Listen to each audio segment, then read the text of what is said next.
Which of the following pairs does not पूछ रहे हैं हैव आइडेंटिकल डायमेंशंस. ठीक है, लेट्स अंडरस्टैंड. तो angular momentum and Planck's constant starting with this.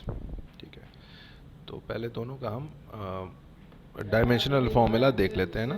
Angular momentum जो होता है वो होता है एम पे पावर 1, एल पे 2 और टी पे -1. अब अगर आप प्लैंक्स कांस्टेंट देखेंगे ना, उसका भी सेम है, एम एल 2 टी -1. तो भाई ये तो सही है. अब आता हूँ मैं इम्पल्स और मोमेंटम. इम्पल्स इसको कहते हैं, और हमें पता है एक फॉर्मूला होता है, impulse is change in angle, sorry change in linear momentum. मतलब दोनों सेम ही है.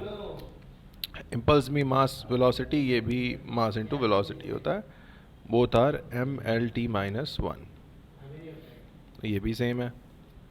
Moment of inertia, moment of force, ये प्रॉब्लम है. तो ए सही था, बी सही था. सी पे आता हूँ. Moment of inertia, moment of force. अच्छा, मोमेंट ऑफ इनर्शिया आई होता है which is M R square, यानी इसका एम एल 2 आएगा. और मोमेंट ऑफ फोर्स मतलब बेसिकली हम टॉर्क की बात कर रहे हैं. तो भाई साहब टॉर्क तो एफ इंटू आर होता है ना, यानी M L T -2 into L. तो ये दोनों अलग अलग हैं ना. तो एक चीज़ तो यही आंसर यहीं आ गया कि सी आंसर है, इन दोनों का सेम नहीं है. वर्क और टॉर्क का भी सेम होता है. Work is force into distance. Torque भी जो होता है वो फोर्स इंटू आर होता है. तो देखो दोनों सेम ही आएगा, डिस्टेंस और आर एक ही बात है.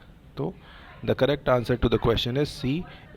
Moment of inertia and moment of force do not have the same dimensions.